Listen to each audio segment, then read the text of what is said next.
Good morning. Our topic for today is all about Kaiser long-term care investment, the ultimate Kaiser health builder. Once again, this is your coach, Jerry Sicules, as one of SMD of IMD. First of all, who is Kaiser? Kaiser is the duly accredited with the Department of Health, also registered with the Securities and Exchange Commission last June 8, 2004. Also a healthcare provider with authorized capital stock of 160 million. This is also registered with the Insurance Commission. Kaiser's board of directors are seasoned experts in the medical service and in the healthcare industry. Its medical director, Dr. Leia R. Uyuyolo, its former president and medical director, Dr. Ramon B. Abregan Jr., is a former DOH head executive assistant, a former consultant to the DOH secretary, and a former member of Medical Board of Examiner of the Philippine Regulation Commission or PRC. Kaiser's profile, company name, Kaiser International Health Group Inc. Office address at ground floor, Kings Court Building 1, Chino Roses Avenue, Makati City, Philippines. With website www.kaiserhealthgroup.com. With SEC registration number CS 2004-8739. Authorized capital 160 million. Nature of business, a healthcare provider, an accredited broker for other healthcare companies. Yeah. Okay. So, Kaiser products, short-term and long-term care products. Okay. So, Kaiser, as an HMO company, caters to corporate, group, family, and individual accounts with its various short-term plan packages that would suit your healthcare requirements. So, Kaiser offers the following HMO plans: Kaiser Healthcare Individual, Kaiser Health Card Family, Kaiser Health Card Mini Group, 10 to 49 members, Kaiser Health Card Group, 50 to 99 members, Kaiser Health Card Corporate, 100 members and above, Senior Care Plan, and also a Daily Health Plan. So, these products are what we call the short-term products. Now, the company also offers a one-of-a-kind HMO product, long-term care healthcare plan, Premium Health Builder, and Ultimate Kaiser Health Builder. Premium Health Builder, a 5-year paying and a 10-year waiting plan is not available now. So we will focus on the Ultimate Kaiser, a 7-year paying period and 13-year waiting plan. Okay? It is designed to provide healthcare beyond that of an HMO, allows individuals to save during employment while still being covered by company's health plan. It is geared to address the long-term healthcare needs of individuals, especially after employment and retirement years, securing a more comfortable elderly life. So, IMG is the exclusive broker of Kaiser products. Okay. So, the difference between the short-term healthcare and the long-term health plan are as follows. Okay?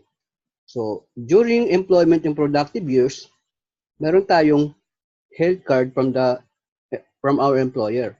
So, from age 21 to 60, usually, sagot tayo ni boss. So, we have pre-HMO. But pag wala na tayo kay boss, hindi na free ang healthcare natin. So, at our retirement years, dapat meron tayong long-term healthcare plan. Okay? So, this is an investment for our healthcare needs during our retirement or stop working. So, why Kaiser long-term care is level 1 of investment? So, think about this. Medical cost doubles every 5 to 7 years. A lot of sick people die not because there is no medicine, but because of no money. A majority of Filipinos don't save money for future healthcare needs. You cannot bring with you the healthcare benefits provided by your company when you retire or resign. No traditional healthcare company covers age 61 and up. Most people rely on their children or sell properties or borrow money for their medical needs during retirement. A majority of personal bankruptcy is due to medical crisis. Now, this product will help you how to build a solid financial foundation. So, start from the ground up. So, start from your healthcare, so short term and long term, and protection, life insurance. Next, eliminate our debts. Make sure we have emergency fund, and last, we have a long term investment. So, it's just like building a house. You must build it from the ground up. So, if you're looking for a product that includes a long term healthcare with life insurance, with also an investment, and also emergency fund when it matures. So this is all in one package, which is called the Ultimate Kaiser Health Builder. Okay, so it's only a 7 year to pay. It's a 3-in-1 product. Okay, so Kaiser International Health Group Inc. is one of the product providers of IMG, offering people as of writing the only long-term healthcare program in the Philippines. It's a 3-in-1 product that solves the three financial needs of Filipinos. Number one, investment, life insurance, and long-term healthcare. So this long-term care product is called the Kaiser Ultimate Health Builder. The long-term care program has three phases: the accumulation period, the extended period, and the start of long-term care period, or the maturity. Maturity. Okay? So first we'll talk about the benefits during accumulation period, or what we call the paying period. Okay, so this is the paying period. For example, this is a plan K100. So the accumulation period is 7 years, okay, with a policy fee of 500 per year. So this plan will cost you 58,821.43 per annum for 7 years. Total 411,750 for only 7 years to pay, and with the benefits of number one, as long as naka 1 year kayo, meron kayong free annual physical exam benefit. So, physical examination, chest x-ray, stool examination, routine analysis, and complete blood count. And you have a free ECG for members above 35 and pap smear for female members above 35 years old as required. Number two, you also have a dental benefits, unlimited dental checkups, unlimited simple tooth extraction, once a year free dental prophylaxis, presentation of jackets, crowns, inlays, or onlays, that's pasta, and minor adjustment of dentures. Third, you have basic medical health benefits to our accredited physicians fees, specialist fee, surgeon's fee, anesthesiologist fee, and also in operating room, intensive care. So meaning, discounted po tayo as a member of Kaiser. And number four, with this plan, K100, for illustration purposes only, you have a member's choice of room and board up to 1,000 per day. The number five, yearly health benefit limit of 60,000 per year for 7 years. Once na ma-approve yung plan nyo, on that first day, covered na kayo sa hospitalization nyo just in case na wala kayong magamit na healthcare, so you can use this Ultimate Kaiser Health Builder. So, in this plan, 60,000 per year ang naka-allocate na sa hospital. So, bayad ng hospital, hinihintay na lang po tayo for 7 years, 60,000 per year. Okay? Now, number 6, waiver of installment due to death or credit of life. So, just in case within accumulation period may nangyari sa atin, for example, age 22 may nangyari sa plan holder after 2 years, okay? So, the remaining years, fully paid na. Okay? and the plan will be transferred to the beneficiary. And also, waiver of installment and premiums due to total and permanent disability. And number 8, from the day on na-approve tayo, covered na tayo ng term life insurance for 20 years. In this case, the total insurance coverage is equal to long-term care benefit of plan 100,000, okay, plus the long-term care bonus of 350,000. So 350,000 is came from the 85% of the total contract price. So that's the total of 100,000 plus 350. So all in all, insurance is 450,000 for 20 years. Now, in case accidental death, 450,000 is multiplied by 2. So 900,000 marireceive ng beneficiaries nyo just in case ang cause of death is accident. And also, if dismemberment yung case, loss of both hands or feet or eyes, 100% of the insurance, loss of one hand and sight of one eye, 100% of 450,000 insurance, loss of one foot and sight of one eye, 100%, and loss of one hand and one foot, 100%, loss of one hand or one foot or one eye, that's 50%. Okay.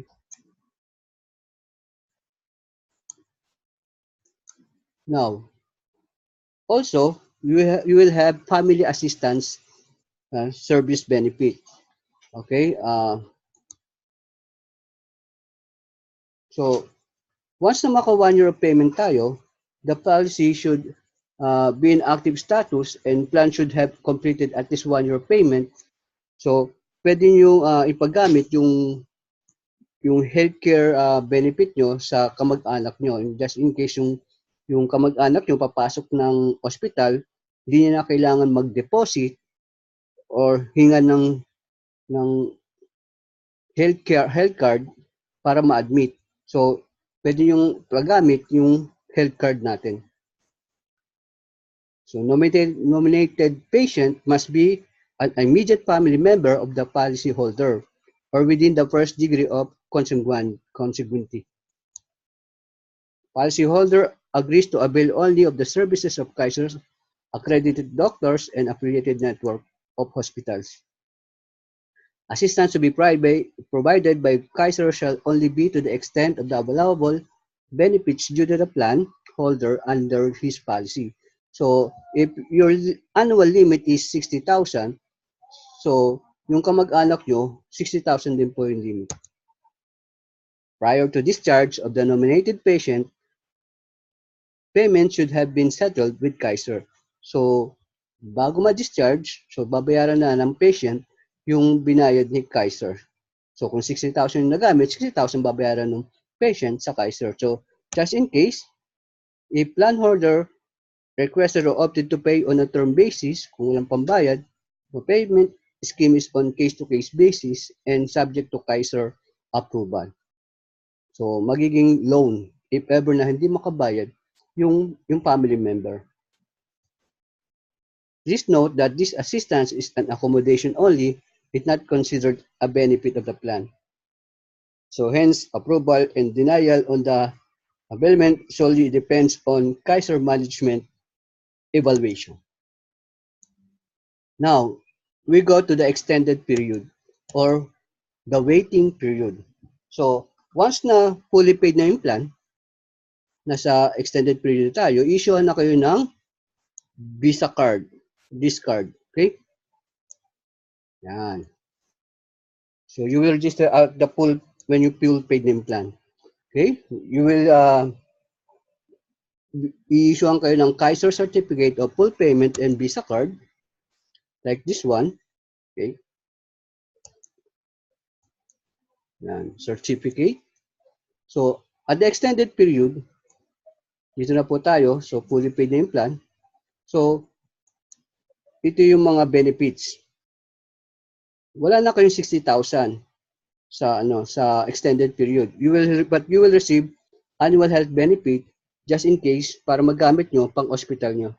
So in this illustration, plan K100 or 100,000, so 10% yearly health benefits given to the plan holder. So 10% ng yearly health benefits, so 10% of 100,000 is 10,000. So taon-taon, bibigyan tayo ng 10,000 ni Kaiser. Then, accumulated unused yearly health benefits. So, ibig sabihin, just in case next year, di mo magamit yung last year na health benefits mo, it accumulate with interest. So, for example, in this 8th year, hindi mo nagamit yung 10,000. The 9th year, another 10,000. So, total, 20,000. Plus, 10% of unused yearly health benefits. So, 10% of 10,000 na unused, so that's 1,000.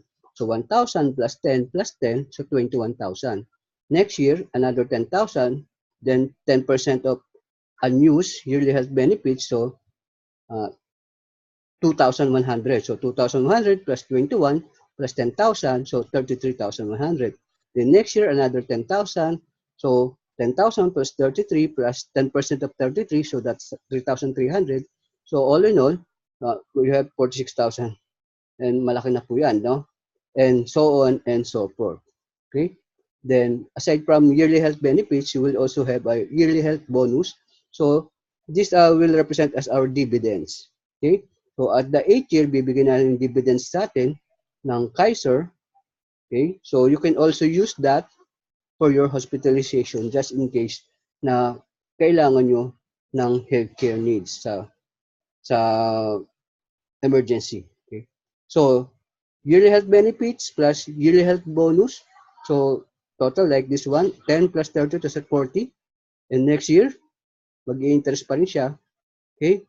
So, malaki po yan at maturity.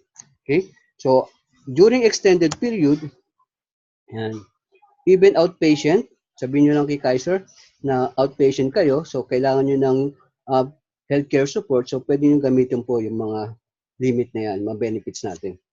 And, inpatient benefit, okay, pwede nyo po yan, basta ito yung limit natin. All pre-existings are covered at the extended period. Okay? So, during accumulation period, hindi pa covered yung mga pre-existing tsaka dreaded diseases natin. Okay? Yan.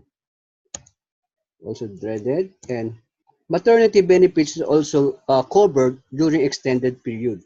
So, all in all, annual health benefits in this plan K100, 269,750 just in case na hindi po magamit lahat. Okay? So, syempre, pag nagamit nyo yan, mababawasan po yung total niyan. Okay? And plus, the additional health benefits, okay? So, yan po. So, dalawa po yan. So, dalawa yung benefits na, na pwede yung gamitin pang hospital during extended period. Okay? Now, wala na pong policy fee. So, pag extended period, wala na pong policy fee na 500 pesos per year. It's only on accumulation period. Now, during maturity, last period natin, matured na yan. So, CO1, 22, nag-matured 42 plus 20 years. Diba? So, ang total ng, let's say, walang nangyari sa good CO1 ng company, yung healthcare niya. Okay? Kung just in case na mangyari kay Juan, sagot ng company because of the benefits. So, ito, hindi nagamit kay Juan. So, the age 42, yan, meron siyang 269,750. And also, this is a guaranteed long-term care benefits, 100,000. Okay? So, ito yung napili niyang plan. Then, the long-term care bonus, 350,000, which represents the 85% of total contract price. Okay? So, just in case na mawala lang po yung bonus, just in case na magamit natin yung health card natin from Kaiser sa confinement during accumulation period. So, mawala yung 350 just in case magamit natin yung health card natin. Pero, all in all, kung isasama pa ito, di rin nagamit yung Kaiser card, additional benefit, or the dividend form. So, total nito is 1.1 million. So, just in case na mawala yung 350, may mangyari sa atin within accumulation period, So, mawawala lang yung 350. So, all in all, meron ka pa rin almost 800,000 na matitira sa 1.1 million. Okay? And tuloy-tuloy yung 10%, but based na sa total accumulated benefits with bonus. So, whatever the remaining, emergency fund nyo na yung 1.1 million. So, it's your option kung gusto nyo kunin yung 1.1 million as a cash or stay lang siya. Or kalahati, stay nyo. Or for this example, di kinuha ni Juan yung maturity value na 1.1 million. So, stay lang siya. So, nung binalikan ni Juan to at the age 60, so nag-accumulate yung 10%. No? Okay, so by the age 60 na siya, so meron siyang 6 million. 10% of that is 148,380.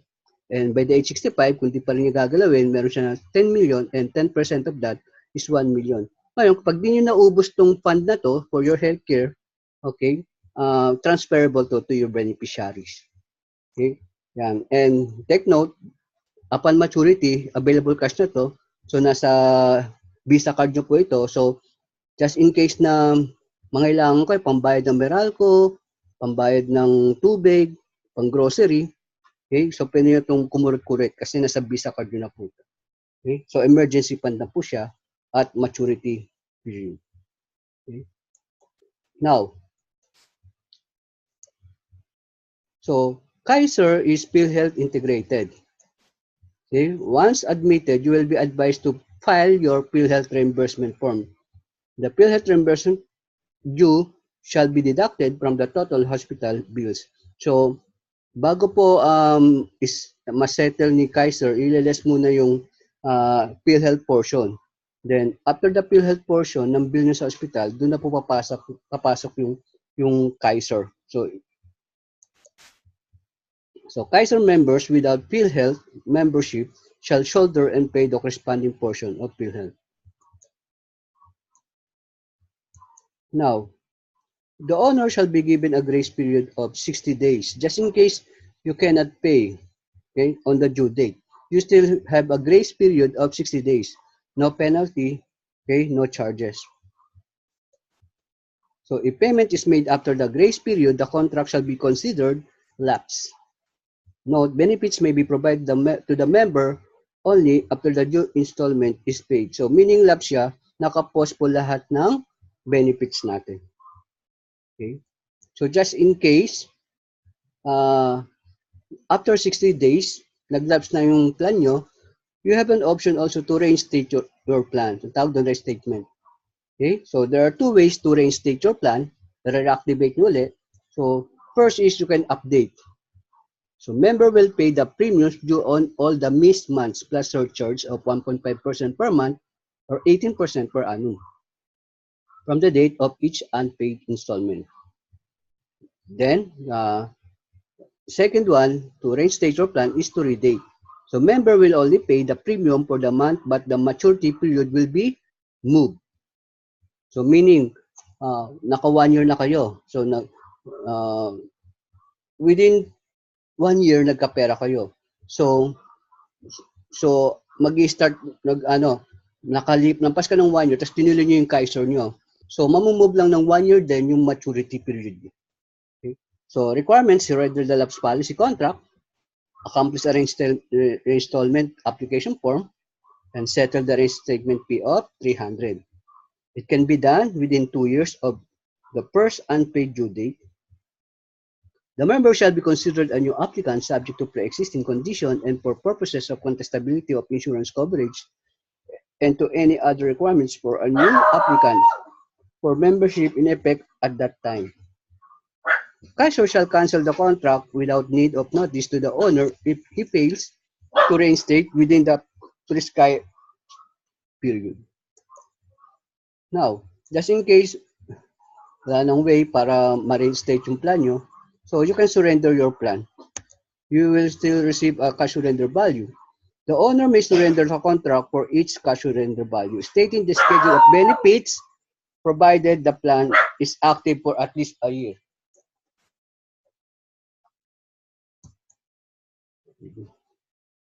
Now, just in case you don't want to surrender your plan, but you can transfer it. The owner is allowed to transfer his rights under his contract at any time. Make sure active yung plan and dapat may written request. You surrender the old policy. The membership of application signed by the transferee, new application form po, and payment of processing fee of 300 pesos. So, maliit lang po kasi yung cash surrender value. So, we suggest na i-transfer nyo lang sa kakilala nyo at pwede sila magtuloy ng policy nyo. Kasi naman, ma-terminate lang yung plan nyo. Okay? Now, upgrading of plan and mode of payment. So, plan can be upgraded within 30 days after its effectivity date. So, fill up lang kayo ng amendment form. So, payment of additional installment corresponding to the updated plan. So, mode of payment can be upgraded anytime after completion of its respective cycle. If within 30 days after purchase, just fill up amendment form, payment of additional installment due corresponding to the amount of the updated mode of payment. If beyond 30 days after purchase, fill up amendment form, payment of processing fee of 300. Then computation of due based on the desired mode of payment. So, in this upgrading of mode of payment, okay, upgrading of your plan.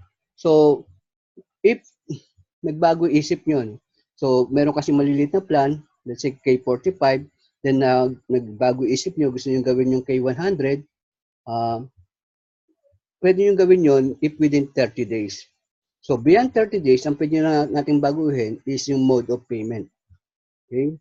And then, yan ang ina-allow ng Kaiser. So, downgrading of plan and mode of payment is not allowed. Okay? So, eligibility. So, 10 to 40 years old.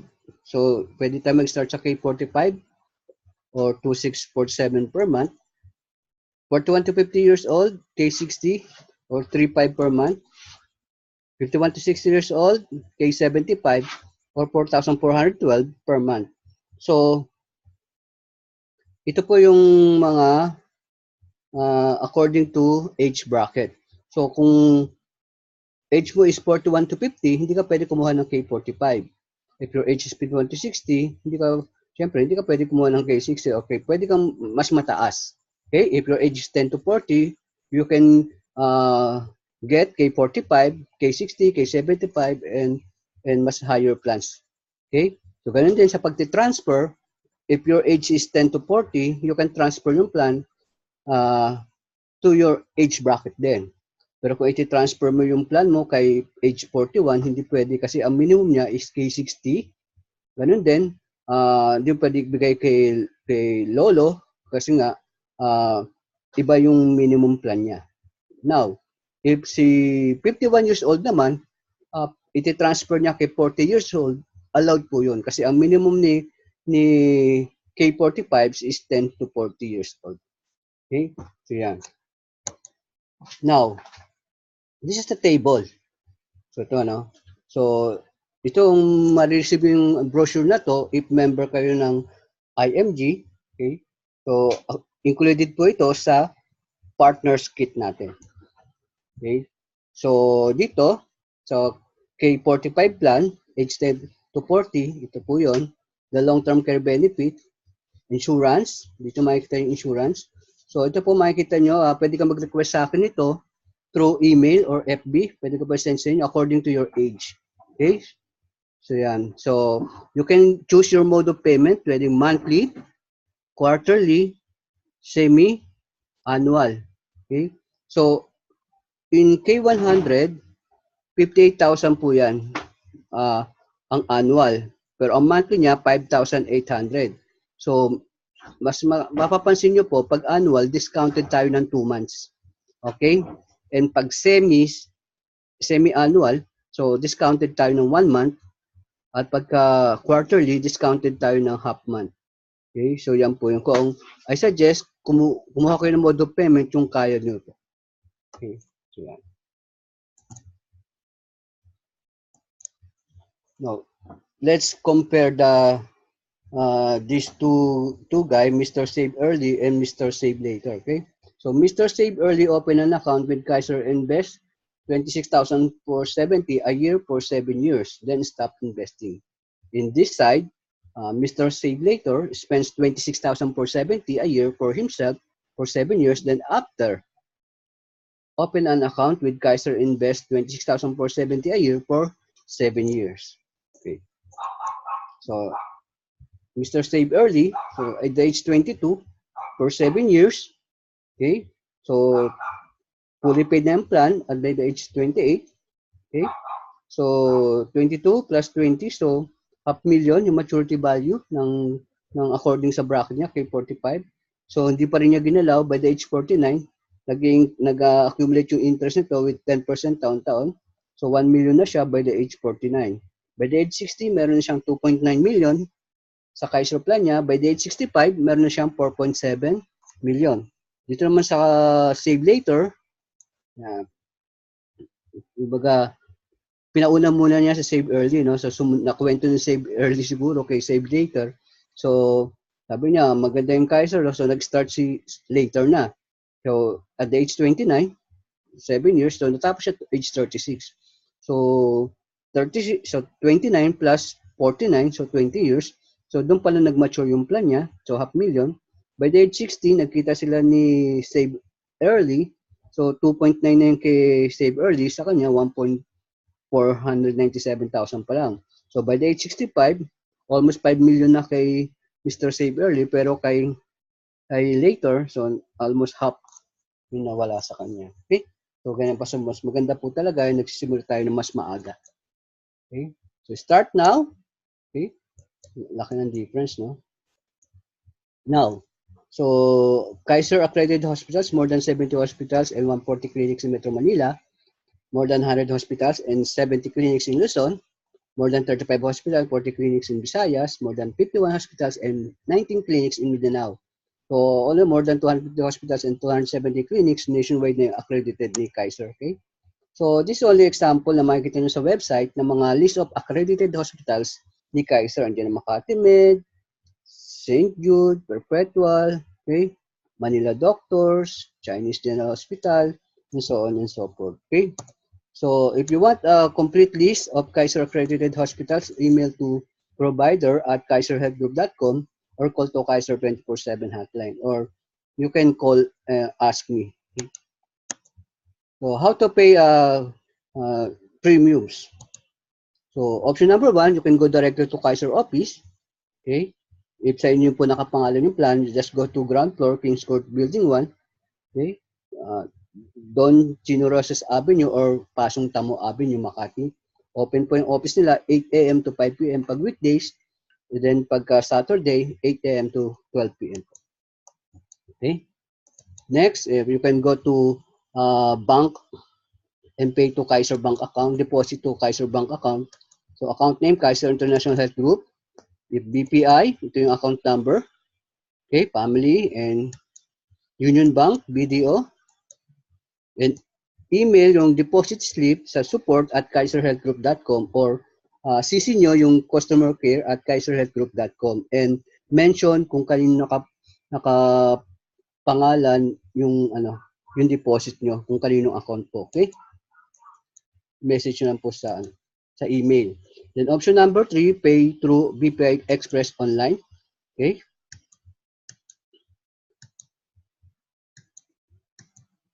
So account name, Kaiser International Health Group. Log in to your BPI online account at www.bpiexpressonline.com. Click Bills Payment, enroll other bills. Look for Kaiser under list of merchants. Use your application number found in your online policy as the reference number. If an error will occur, try changing the first digit to 0. Example, your application number starts with 8. Then change first digit to 0. So do not use the policy number. You can also schedule bills payment every month. Okay? So over-the-counter deposit to any IMG account, to account name, IMG or International Marketing Group, to Metrobank, BPI, BDO, PNB, Union Bank, Land Bank. Then upload the deposit slip to IMG kiosk to go to http /img.com.ph/kiosk2/. Okay? So, for you to be able na matuto mag-kiosk2, pwede po kayo mag-process na nag-invite sa inyo sa IMG. You can also issue post-dated checks to IMG. Okay? Kung kailan yung mga due date nyo. Yan. Mas maganda po yun para hindi natin nalilimutan. Okay? Yan. Then, once approved yung policy nyo, you will receive a Kaiser Online Policy Management System access. Okay? So, may ma-receive kayong email for your username and password. Okay? So, meron pong instruction doon kung paano kayo makakapunta sa login nyo, members portal. Just go to www.kaiserhealthgroup.net. Okay? So, pag nakapasok na sa website ng portal nyo, so ito na yung makikita nyo. So, makikita yung pangalan ng holder, yung policy number, application number, okay? Kung ano yung plan yon. So, kung kailan yung due date nyo, so hindi nyo kailangan maghintay ng bills nyo sa bahay. Okay, online na po tayo. Then, total amount, kung magkano yung dapat mong bayaran. You can bill also, you can pay also your bill in this portal. Okay? So, and then kung gusto nyo download yung statement of history of payments nyo, nandito po yan. Okay? So, view my payment history. Diyan po nyo makikita yung mga previous payments nyo. Yan. So, if you want to print your policy, you can print anytime. Okay? So, pag nawala yung na-print yung policy, print lang po uli kayo. So, ganun po kaganda yung online policy management system ng Kaiser. Okay? Yan. So, once na makapasok ka, explore nyo lang po ito. Ano? So, napakaganda po ng online policy management system. Then, if may questions kayo, you can go directly ask the Kaiser hotline operators nila. Okay? Yung Makati, and ito, Cebu, ito yung mga Sun numbers nila, Globe, Smart. Okay? Yan. So, website. Pwede yung tingnan yung website ng Kaiser. Go to www.kaiserhealthgroup.com. Okay, I think ito na-change na po ito yung ano nila. So, nag-upgrade na rin sila ng website. Okay? Pero same URL. So, partial list of corporations accredited ng Kaiser yung card nila. So, for government, Department of Agrarian Reform, Kaiser na po sila. NFA, National Food Authority, Court of Appeals, PAO, Public Attorney's Office. So, yan. So, ang gamit po nila Kaiser. National Housing Authority, Kaiser po yung gamit nila. House of Representatives, sila Manny Pacquiao po, no? Mandawi Registry of Deeds, okay? I think hindi na pala, no, si Senator na pala si Sir Manny. But later on, I think the House of Senate, sana ma-approve na yung Kaiser proposal natin. Okay? Sa schools, TUP, St. John, Father, and so on. So, partial pa lang po ito, no? So, sa private, yan lang po, no? IMG, Nicholas, Joseph, okay? So, yan po yung mga and yan, napakarami na ng mga nagtitiwala sa Kaiser. Okay? Yan. So, which situation would you like to choose? Sa left side o sa right side? Sa left side, mukhang mapapahaba yung buhay natin, no? Pero sa right side, baka mapadali pa yung buhay natin dito. Okay? Magkahawaan pa tayo. Malagdagan pa yung sakit natin. Okay? Pero ang pinakatanong po dyan is, can you afford? Maybe you can afford it now, but how about in the future? Okay? So, sana po nagustuhan niyo yung presentation natin. Okay? So,